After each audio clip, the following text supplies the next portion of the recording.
I've really tried to grasp the thought that perception is everything, but it absolutely doesn't dominate, why you fulfill the things you do or your purpose. It doesn't have to. You don't have to be worried about whether or not someone likes it or not. You don't have to be worried about whether or not this color makes sense. It's literally just what art is. There are no rules.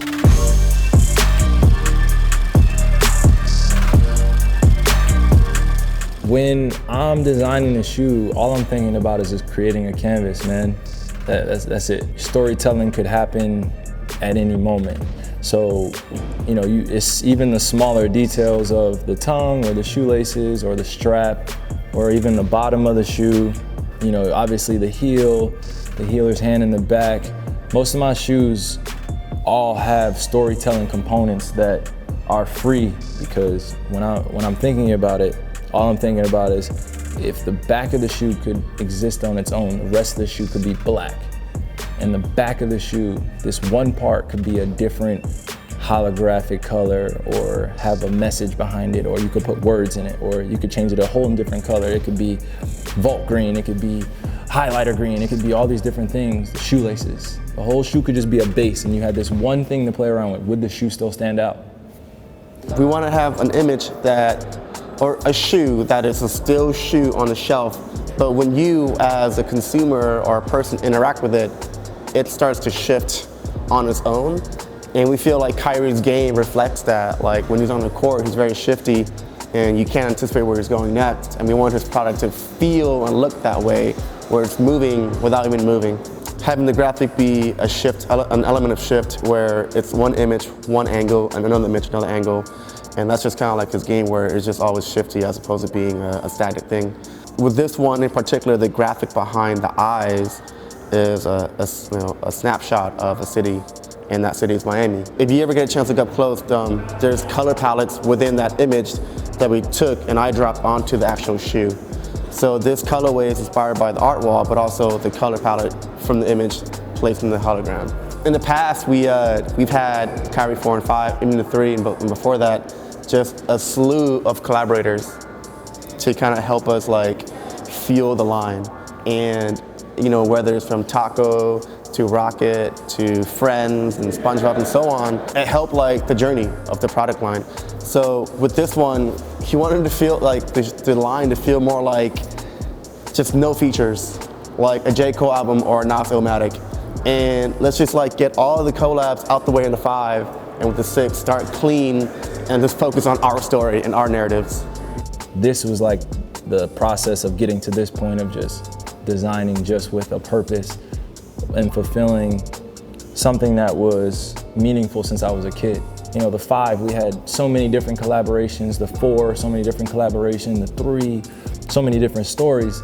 Now it's more of just a natural selection process.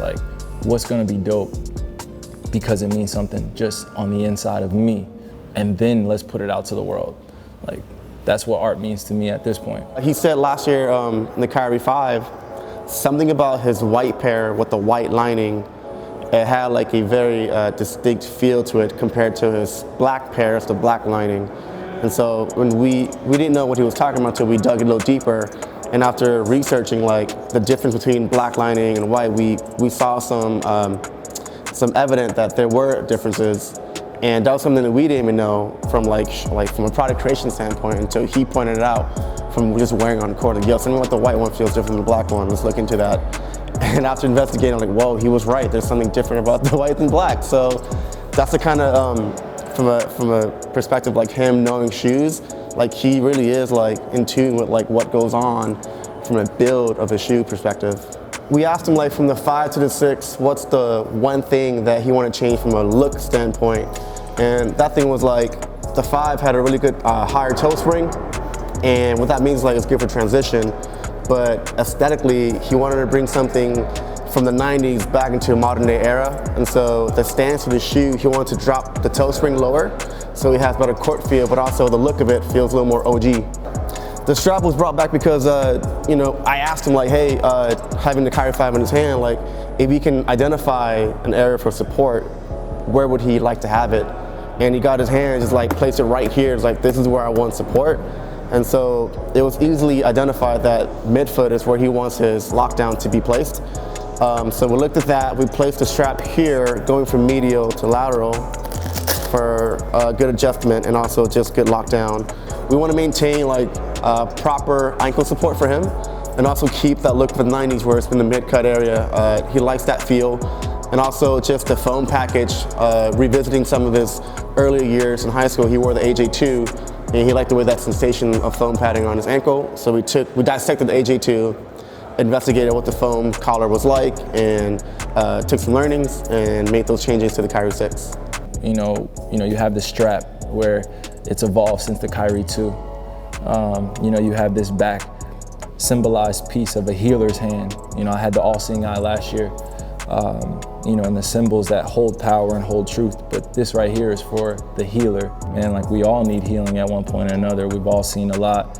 Lost my grandfather in the last year and I need healing as well. So giving that energy out to the world. And then from a comfortability standpoint, just the upper was just a commemorative piece to the Jordan 2 and also the Nike Yeezy. What would those shoes look like if they weren't just lifestyle shoes at that point? Even though Jordan wore them, we don't see a lot of pics in the Jordan 2, but it was still a staple in the culture. And obviously the Zoom bag, which is really just for my game, and having the hooper be able to come in and out of the shoe and know that this shoe is gonna hold up throughout the year, throughout time.